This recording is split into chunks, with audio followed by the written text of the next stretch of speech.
자, 미국 중앙은행인 연방준비제도가 시장의 예상대로 0.25%포인트 금리 인상을 단행을 했습니다. 지난해 3월부터 10번 연속 금리를 올리면서 16년 만에 최고 금리인 5.25%를 기록하게 된 것인데요. 5월 FOMC 결과에 담긴 의미와 여파는 어떨지 김광석 한양대학교 겸임교수와 짚어보겠습니다. 어서 오십시오. 네, 안녕하세요. 예.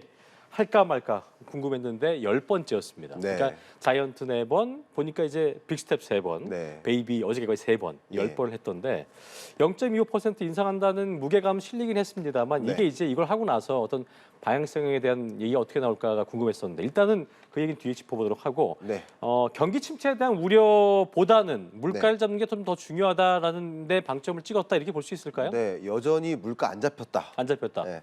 경기라는 면은 어쩌면 미국 경제가 수용할 만큼의 감당할 만큼의 경기 침체다. 예. 마일드한 경기 침체다. 그러니까 이 정도는 우리가 원래 원했었던 유인했었던 그 정도의 경기. 왜냐하면 물가를 잡기 위해서는 어느 정도의 경기 침체가 와야 되거든요. 예. 기업들의 투자가 위축돼야 되고 소비자들의 소비가 위축돼야 그래야 말 그대로 수요가 줄어드니까 물가가 잡히는 거예요. 그러니까요. 그래서 경기 침체가 용인할 만큼의 경기 침체니 이 정도는 괜찮다. 그런데 물가는 여전히 엘리베이티드, 여전히 올라가고 있다. 이렇게 표현을 하고 있습니다. 그러니까 물가 아직 안 잡힌 상황이기 때문에 추가적인 금리 인상을 한 것이라고 볼 수 있겠습니다. 그렇군요. 네. 어쨌든 이 0.25%를 올렸고 네. FOMC 정례회의 끝난 다음에 연준이 발표한 성명서가 중요한 부분이기도 하고 그렇습니다. 이게 3월에 담겼던 예상이라는 단어는 사라졌다고 하고 네. 대신에 이제 이게 추가됐어요. 추가 조치가 적절할 수도 있다는 표현으로 네. 이 긴축에 대한 톤이 좀 낮춰졌다는 그 분석이 나오던데 이게 어떤 네. 의미입니까? 일단은 FOMC 성명서가 딱 새벽 3시 우리나라 시간으로 새벽 3시에 발표됩니다. 안 주무셨죠? 예, 그때 저도 들으시느라고. 확인하고 저도 개인 채널에서 그 내용을 분석해서 하셔야 알려드려야 되니까. 되니까. 맞아요. 예. 그때 이제 알려드릴 때 어떤 부분을 주목했냐면 3월 FOMC 회의 때는 그 성명서상에 어떤 문구가 있었냐 말씀하신 대로 anticipate 기대한다. 뭐를 some additional 그 policy forming 강한 긴축적인 통화 정책 기조를 추가적으로 여러 번 썸이라는 표현까지 있었어요.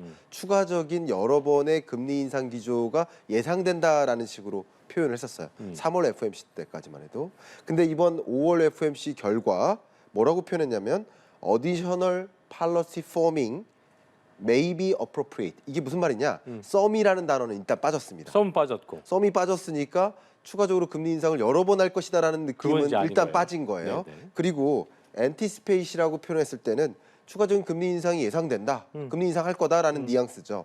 근데 이것은 추가적인 금리 인상이 필요할지 여부를 한번 그게 적절한지를 판단해 보겠다라는 뉘앙스니까 앞으로 나타나는 데이터나 이런 것에 따라서 금리 인상이 추가적으로 있을 수도 있지만 어떤 데이터 상황이 상당히 물가가 잡히는 모습이 나타난다거나 그럴 경우라면 인상 안 할 수도 있다. 그러니까 인상할 필요 없을 수도 있다. 라는 식으로 표현한 것이기 때문에 예. FOMC 위원들이 나름 금리 인상 이제 끝날 수도 있다라는 그 가능성 끝났다라는 표현보다는 끝날 수도 있다. 이게 마지막 금리 인상이었다라고 판단할 가능성도 있겠다라고 해석이 되는 부분이죠. 네. 새벽 3시에. 네. 근데 새벽 3시에서 30분 후 3시 30분에 이제 파월의 기자회견이 있는 거죠. 그 3시 때만 해도 이제 네. 그 뉴욕 증시가 올랐었잖아요. 그렇습니다. 근데 30분 뒤에 그렇습니다. 상황 어땠습니까? 역시 말 그대로 성명서에서는 굉장히 비둘기적이다. 썸이라는 단어도 지우고 그러니까요. 추가적인 금리 인상 안 할 수도 있다라는 기대감도 또 무성하게 해주니까 30분 동안 굉장히 이것은 시장이 환호할 만한 일이다라고 했는데 기자회견 이후에 완전히 입장이 좀 바뀌어졌다라고 볼 수 있는 거예요. 기자회견 중에 뭐냐면 금리 인상 추가적으로 할 수 있다. 금리 인상 끝난 게 아니다. 라는 식으로 표현한 것이고요. 더 중요한 것은 이번 5월 FOMC 회의의 관전 포인트는 과연 금리 인하를 할 것인가 여부예요. 이제 앞으로. 그러니까요. 근데 금리 인하를 곧 할 거다. 연내에 인하할 거다라고 시장은 기대했었단 말이죠. 근데 여기서 뭐라고 얘기했냐면 금리 인하는 연내 없을 것이다라는 식으로 표현을 했어요. 금리 인하가 갈 길이 아직도 멀다. long way to go. 그러니까 물가를 잡기 위해서는 아직도 갈 길이 멀다. 그렇기 때문에 금리를 인하하기는 시기상조다라는 표현을 했기 때문에 또 시장이 실망하고 그러니까요. 크게 또 주가가 빠지는 모습이 나타났었던 것이죠. 그러니까 어쨌든 그 해석에 대한 전문가의 분석이 조금 엇갈리는 것 같은데 네. 올리지 않을 수는 있지만 네. 이걸 내린다 착각하지 말고 네. 또 이게 높은 상태로 또 계속 지속될 수 있는 부분이 있기 때문에 네. 그거에 대한 해석은 조금 갈리는 것 같아요. 어떻게 보셨어요? 해석이 갈려요. 긍정과 부정의 그 사이에서. 굉장히 재밌습니다. 어쨌든 파월의 입장은 금리 인하 없다라고 해왔었어요, 여태까지. 네. 한 번도 금리 인하 그 하겠다라고 얘기는- 표현한 적이 맞아요, 없었어요. 맞아요. 예. 그러니까 지금 굳이 따지면 시장이 김칫국을 마신 거죠. 시장이 헛된 기대를 가졌던 거죠. 시장은 어쨌든 금리 인하 할 거야라고 기대를 가졌었지만 파월의 입을 통해서 다시 한번 확인해 보니 금리 인하 없구나 하면서 실망한 거예요. 혼자 기대했다가 혼자 토라지는 모습이라고 해석할 수 있겠죠. 그러나 파월의 입장은 그대로라고 가정했을 때 네. 성명서 문구상에서는 상당히 완화적으로 바뀌었기 때문에 이제 추가적인 금리 인상이 없을 수 있다라는 그 기대만으로도 상당히 추가적인 금리 인상이 없고 금리 인하는 없겠지만 그것만으로도 환호할 만한 그런 어떤 정보일 텐데 시장이 어떻게 보면 과한 기대를 했었던 것이다. 이렇게 좀 해석을 해보고 싶습니다. 그렇군요. 뉴욕 증시 얘기 좀 해볼 텐데 장 네. 초반에 아까 얘기할 대로 이제 그 3시 정각에 뭔가 이젠 더 이상 올리지 않을 것 같다는 그 예상이 나올 때는 상당히 올랐었는데 네. 파월 의장 발언하고 나서 또 하락세를 보이면서 하락 마감을 했습니다. 네. 일단 우리 증시에 어떤 여파를 미쳤는지도 좀 분석을 해보고요. 네. 또 이후에 이번 미국의 금리 인상이 실물 경제에도 어떤 영향을 줄까도 네. 궁금해진 부분인데 들어보죠. 네, 일단 기본적으로 금리 인하가 기대된다라는 것이 시장의 입장이었는데 그렇죠. 시장이 또 한 번 실망하니까 부정적인 영향을 미치는 거죠.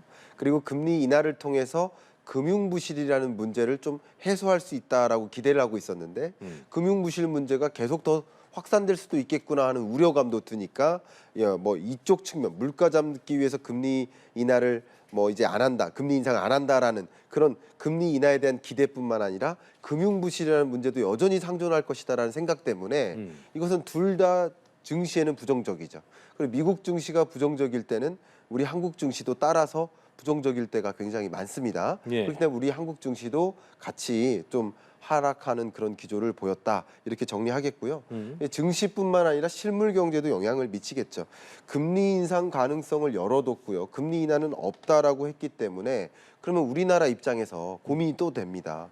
이제 5월에 역시 금통위가 있는데 통화정책 방향을 결정해야 될 텐데 기준금리 격차도 이미 벌어졌고 그럼 향후에 또 벌어질 수도 있는데 그러면 우리는 한 번이라도 금리 인상을 또 해야 되는 게 아닌가 뭐 이런 판단이고 그럼 그런 것들은 시중금리를 다시 자극해요. 그러면 미분양 주택은 다시 더 쌓일 수도 있고요. 그러니까요. 이것이 또 부동산 PF 부실을 야기할 수도 있고요. 더 강한 경기 침체로 전개될 수 있는 것이죠. 이런 것들이 우리 실물 경제를 좀 어지럽히는 예. 경기 회복세를 더 지연시키는 그런 역할로서 작용할 것이다 이렇게 생각하고 있습니다. 그렇군요. 어쨌든 연준이 금리 인상을 단행하면서 좀 금리 인상을 이제 하지 않을 거란 예상 중에 하나가 또 이제 그 은행 위기 때문에 네. SVB 같은 경우도 그렇고 결과적으로 금리 인상이 촉발한 그런 부분이었으니까 네. 그랬는데 어쨌든 금리를 또 올렸습니다. 네. 그래서 지난 3월부터 SVB 뭐 파산했고 또 퍼스트 리퍼블릭도 JP모건에 인수되면서 파산된 상황인 거고. 그렇죠. 그러면서 이제 은행 위기가 심해질 수 있지만 네. 정부에서는 또 그렇게 다르게 해석을 하고 있거든요. 뭐 그렇습니다. 건전성이 좋아지고 있고 네. 회복력이 높기 때문에 거의 다 왔다라고 얘기를 하고 있고 네. 국민들 입장에서는 어떤 말이 맞는 거야? 헷갈릴 수 있어요. 네, 그 부분 또 예. 말씀드릴 수 있도록 하겠습니다. 어쨌든 네 번의 네 번째 은행이 파산 또는 인수된 거죠. 미국 이 강한 경제 속에서 특히 이 네 번째 퍼스트 리퍼블릭 같은 경우는 뱅크데믹 현상에 따른 그러니까 은행의 부실, 금융 부실이 전이되는 과정에서 나타난 인수 사건이라고 볼 수 있기 때문에 예. 이게 여기서 끝이 아닐 수 있겠구나라는 생각을 하게 됩니다. 그러면 이 금융 부실 여부에 대해서 연준은 어떻게 판단하는지 이걸 좀 들여다봐야 됩니다. 예. 근데 금융 부실 여부에 대해서 은행 이 연준이 뭐라고 표현했냐면 앞에 말씀드렸던 그 성명서에서 U.S. banking system is sound and resilient. 강하고 건강하고 회복력이 있다. 그러니까 US 미국의 금융 시스템은 굉장히 강하다, 회복할 수 있다라고 연준은 진단한 겁니다. 자, 다시 정리를 한번 해본다면 연준이 이 금리를 인상해야 될지 아니면 인하해야 될지 긴축적 통화 정책 스탠스를 바꿔야 될지 이런 걸 판단할 때 통화 정책을 결정할 때 고려하는 요소가 세 가지인 거예요. 하나가 물가 안정됐느냐, 두 번째가 경기 안정돼 있느냐, 세 번째가 금융 안정돼 있느냐. 근데 미국 경제는 굉장히 탄탄해 보입니다. 그러니까 이것은 고려할 대상이 아닌 거예요. 그러니까 물가 문제는 완전히 해소되지 않았어요. 근원 물가가 계속 오르고 있어요. 그러니까 물가 문제를 해소하기 위해서는 추가적인 금리 인상이 있을 수도 있다라는 식으로 뉘앙스를 펼친 거예요. 다만 이렇게 금융 부실 문제가 시스템적 리스크로까지 불거진다면 그럼 추가적인 금리 인상을 하면 안 되고 그렇죠. 금융 부실을 잡기 위해서라도 금리 인하를 해야 되는데 연준 입장에서는 이 금융 부실이 단기적인 이슈고 미국이 당연히 대응할 수 있는 그런 정도의 금융 부실이다. 금융 위기나 시스템적 리스크로까지 불거지진 않을 것이다라는 자신감을 내비친 거예요. 예. 그렇기 때문에 금리 인하는 없는 것이다. 추가적인 금리 인상은 있을 수 있다라는 식으로 모호하게 표현한 것이죠. 그렇군요. 그런 관점에서 이런 현재 금리 결정에 대한 스탠스를 좀 이해하시면 도움이 되겠다 생각합니다. 그렇겠네요. 자, 어쨌든 이 같은 은행 뭐 위기 등의 변수를 좀 고려했을 때 오는 6월에 있을 FOMC 정례 회의에서 과연 또 FOMC가 연준이 어떤 또 선택을 하게 될 것인가. 그러니까 네. 아까 이게 말씀하신 대로 파월 의장 얘기 들어보면 네. 인하는 이제 물 건너 간 거고 네. 이게 이제 지금 높은 5.25의 금리인데 여기서 이제 동결을 할 것인가 아니면 또 이런저런 변수 때문에 또 한번 올릴 것인가라는 네. 뭐 고민을 해볼 텐데 네. 일단 동결 기조로 좀 봐야 될지 어떻게 좀 예상하세요? 저는 현재 여기서 추가적인 인상은 좀 어렵지 않겠느냐 하는 생각을 갖고 있습니다. 네. 그러니까 5.25% 정도의 기준금리면 이미 연준이 기준하고 있는 PCE 물가, 이 물가를 이미 초과했어요.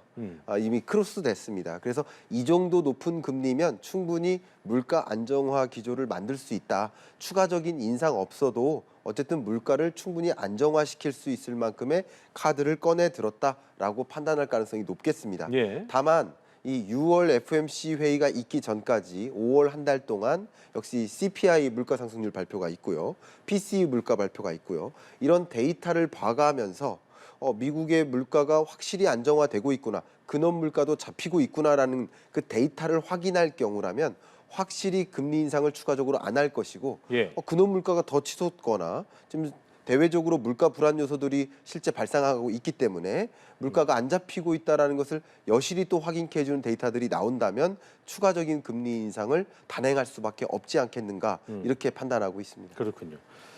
자, 10번의 금리 인상 통해서 5.25가 됐습니다. 네. 우리와는 이제 1.75%이기 때문에 어제 이제 가정을 했었죠. 1.75가 되면 역대 최대가 될 것이다. 네, 그렇기 네. 때문에 여기서 또 올릴까?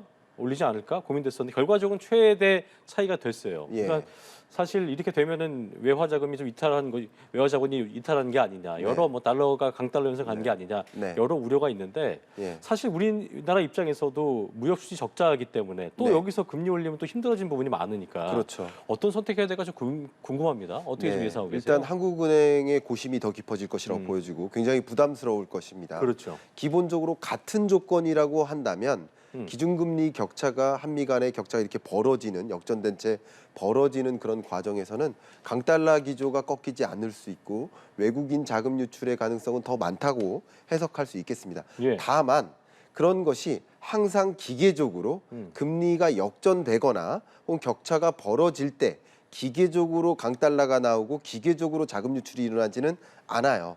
그렇기 때문에 지금으로서는 이 기준금리 격차가 용인된 그 상황을 계속 그냥 지켜볼 가능성이 높지 않을까 생각이 되고요. 예. 이 기준금리를 좁혀나가는 노력도 중요하지만 좁혀나가기 위해서 추가적으로 금리 인상을 했을 때 포기해야 될 것들이 더 크다라는 거죠. 어쨌든 지금은 안 좋은 것과 안 좋은 것밖에 없어요. 어떤 선택을 하든 안 좋은 선택지인 거예요. 다만 안 좋은 선택지 중에 덜 안 좋은 선택지를 골라야 되는 입장이라고 안타깝지만 그렇게 입장을 정리해 본다면 기준금리 역전된 채 또 격차가 벌어진 채 이걸 용인하는 것이 금리를 인상함으로써 좁혀나감으로써 그것으로 인해 야기될 나머지 부작용 특히 미분양 주택이라든가 국내 금융 부실 이런 것들을 또 감당하기가 어렵기 때문에 예. 지금으로서는 한국은행이 용인하고 동결의 의사결정에 좀 더 무게를 실지 않을까 그런 생각을 해봅니다. 알겠습니다. 네.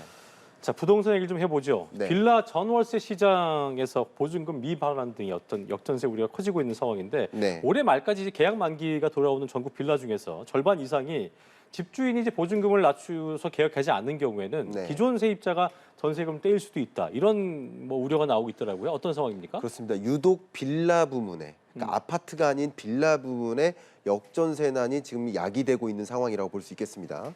빌라가 아닌 아파트 부분은 어쨌든 전세 가격이 반등하거나 역전세난이 다소 해소되고 있는 모습이기 때문에 조금 안심이 됩니다만 예. 결국 깡통 전세 전세 사기가 집중될 수 있겠다라고 걱정될 만한 이 빌라나 다주택, 다가구 주택 이런 주택 유형의 경우에는 그냥 월세를 사는 게 낫겠다라는 그런 생각들 때문에 세입자를 찾기가 어려워요. 예. 그래서 집주인이 전세금을 이 차액만큼을 또 현금으로 따로 마련해야만 하는 상황인 거예요. 이게 무슨 말이냐?